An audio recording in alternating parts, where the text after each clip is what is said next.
De retour sur le plateau de la Cotimo. Merci d'être avec nous pour ce mardi, pardon, green. Voilà, on va parler green, diagnostic de performance énergétique. Je ne sais pas si vous avez, ma chère Eva, eu l'occasion d'en faire un. C'est juste une grande galère parfois. Un mot assez récent. Rappelons que ce qu'on appelle le DPE a été mis en service en 2006. Et oui, créateur d'un nouveau métier, celui de diagnostiqueur immobilier. Comment la profession s'adapte au paradigme imposé par des changements induits par la loi climat et résilience qui a été adoptée le 21 août 2021. Sur le pan de cet outil, la maîtrise des dépenses d'énergie, la lutte contre le changement climatique. On va examiner ce qu'est le DPE, la réponse avec notre invité Jean-Christophe Protet. Bonjour. Bonjour. Vous êtes le président de CIDIAN, le syndicat interprofessionnel du diagnostic immobilier. Merci d'avoir accepté cette invitation. C'est une profession qui s'est organisée, on l'a vu.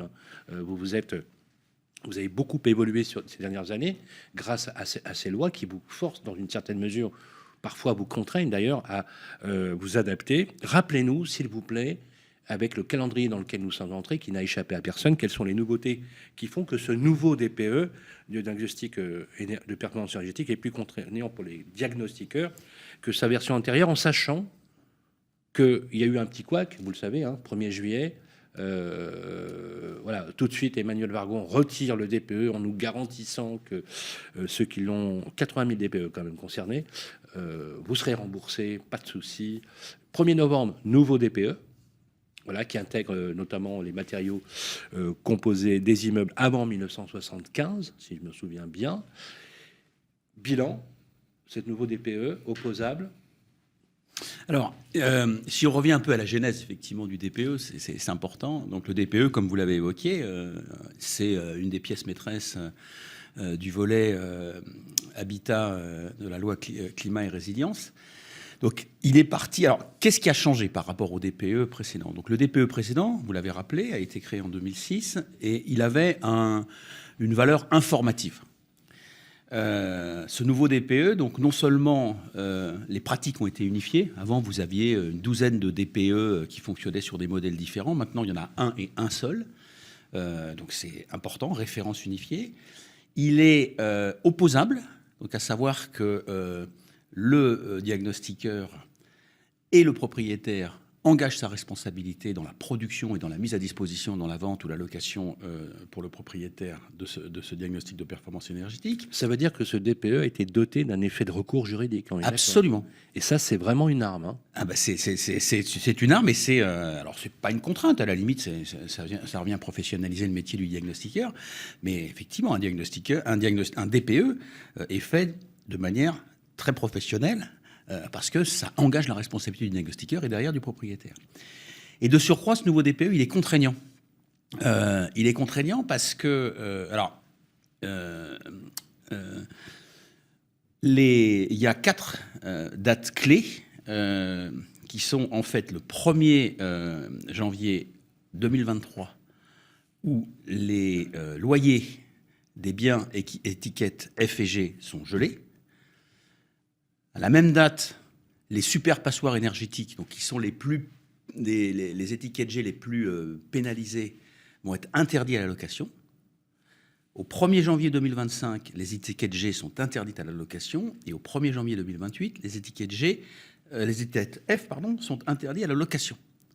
Donc, ce qui fait que c'est quand même une contrainte, et c'est 2034 pour le D, je crois. Absolument, c'est 2034. On est sur des délais très courts et surtout extrêmement contraignants pour le propriétaire. Alors, on a chiffré le coût de la rénovation énergétique à un peu plus de 100 milliards d'euros.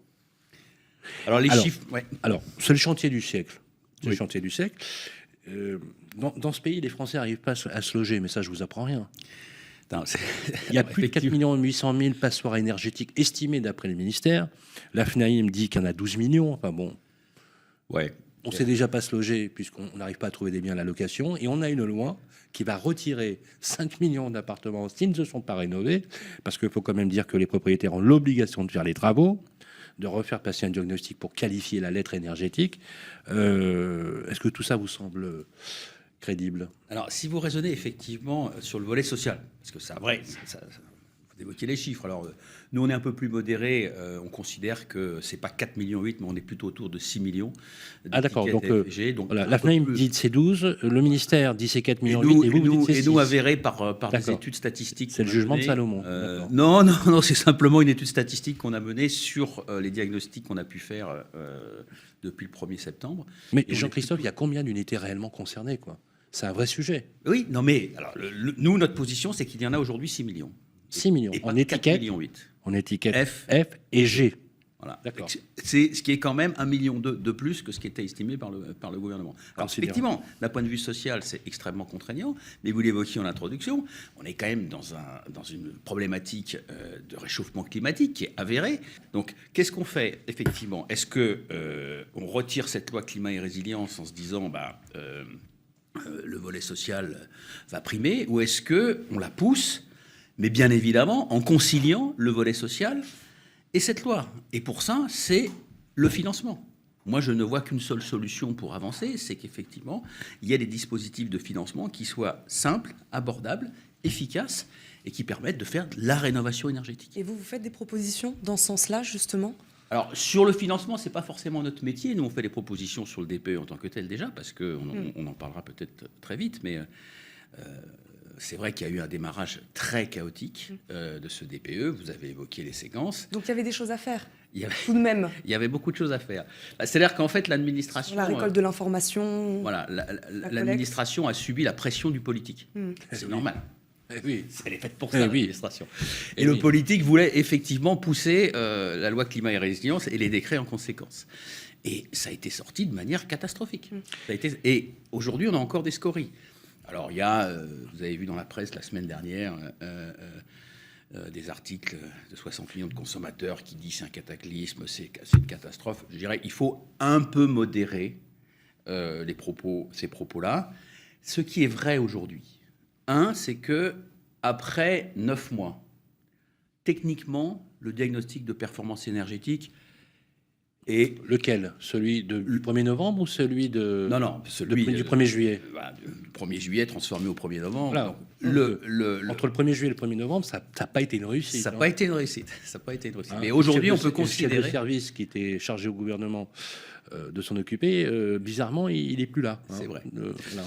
Mais c'est des gens qui bougent beaucoup à l'administration. Donc... Et oui, non mais... Et donc, mais aujourd'hui, le DPE en tant que tel, on peut considérer qu'il est fiable. Et d'ailleurs, 9 mois après... Les statistiques sont comment? Les statistiques...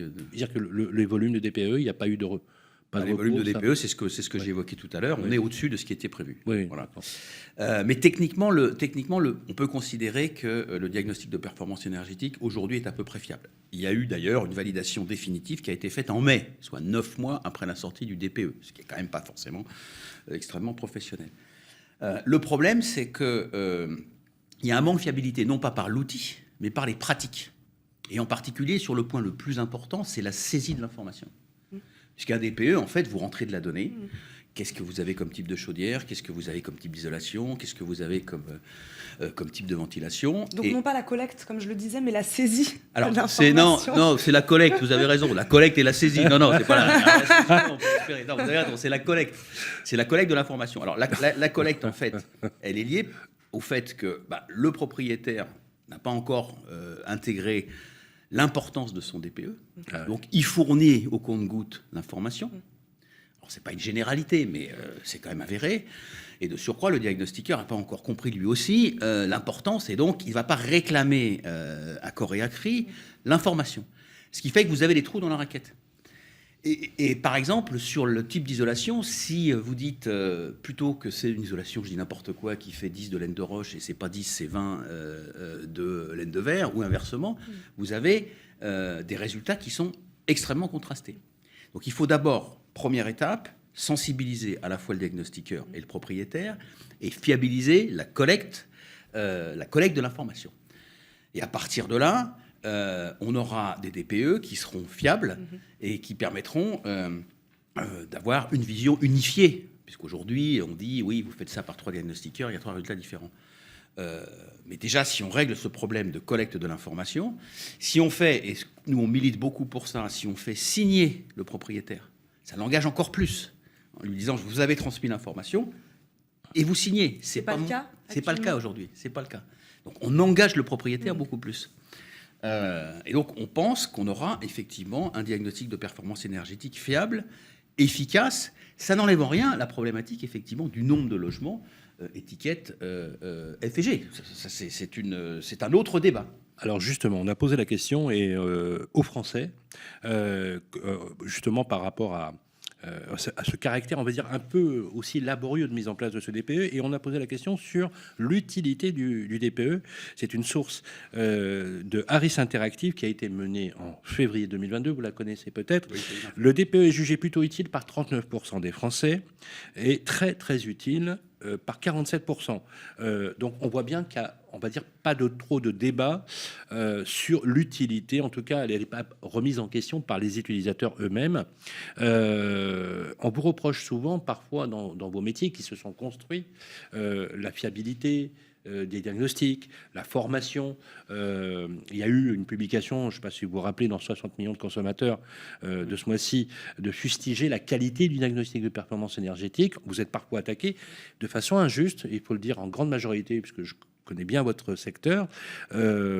Comment rétablir un peu l'équilibre entre la relation que vous avez vous-même, Jean-Christophe, avec vos propriétaires, mais aussi vos mandants, qui sont souvent les agents immobiliers eux-mêmes. Alors, vous avez raison quand même de préciser que la grande majorité des diagnostiqueurs sont quand même des professionnels. Et oui, bien leur boulot. Oui. Alors, effectivement, vous avez pour les raisons évoquées, la difficulté de collecte de l'information, peut-être parfois des pratiques non avouables, quelques diagnostiqueurs qui ternissent l'image de la profession.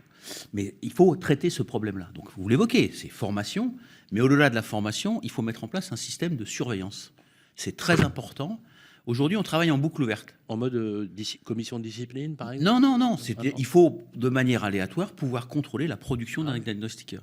Ça se fait dans d'autres métiers. Ça se fait dans d'autres métiers de tierce partie. Par exemple, si vous prenez l'exemple des vérifications électriques réglementaires, le ministère, tous les ans, contrôle la production des entreprises qui ont une accréditation et un agrément, et ça fonctionne très bien. Et il faut aller dans un modèle un peu identique. Alors simple, adapté au métier du diagnostiqueur, mais je pense que ça normalisera la relation et ça permettra effectivement de mieux contrôler la production. Alors, il y avait prévu la mise en place d'un super DPE au 1er septembre 2022. Alors, c'est quoi ? C'est une super nouvelle C'est pas un super DPE, ça s'appelle un audit énergétique. Donc, effectivement, la loi climat et résilience prévoit que dans le cadre de monopropriété étiquette F et G, le propriétaire a obligation de faire un audit énergétique. D'accord. Donc, qui est un super DPE. Monopropriété, à ceux qui nous écoutent, vous êtes propriétaire d'un immeuble, tant mieux pour vous, en bloc. Non, l'audit énergétique, c'est pour principalement les maisons individuelles. D'accord. Et pour les propriétaires d'immeubles, pareil ? Non, c'est pas du tout le même sujet. C'est pas le même sujet. Et on est dans la même configuration que le DPE. On n'est aujourd'hui pas prêt, je l'affirme. On a eu des discussions avec le ministère dans ce sens-là, en disant qu'on va reproduire le modèle du DPE. C'est écrit.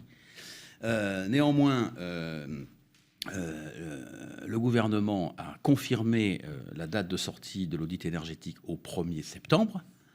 Et très clairement, ça sera le même fiasco que le DPE. Et nous espérons que la raison l'emportera et que le nouveau ministre, puisque l'ancienne ministre n'a pas fait long feu, que le nouveau ministre, effectivement, prendra la décision sage de reporter les échéances de l'audit énergétique. C'est tout ce qu'on vous souhaite. On espère que le fiasco n'arrivera pas. Merci beaucoup d'avoir répondu à nos questions aujourd'hui, d'avoir clarifié ce nouveau DPE avec nous aujourd'hui sur ce plateau. Jean-Christophe Protet, je rappelle que vous êtes le président de Sidiane. Merci beaucoup de nous avoir accompagnés. Merci de votre écoute. Merci Sylvain, on se retrouve tout de suite évidemment pour la deuxième partie de la Côte Imo.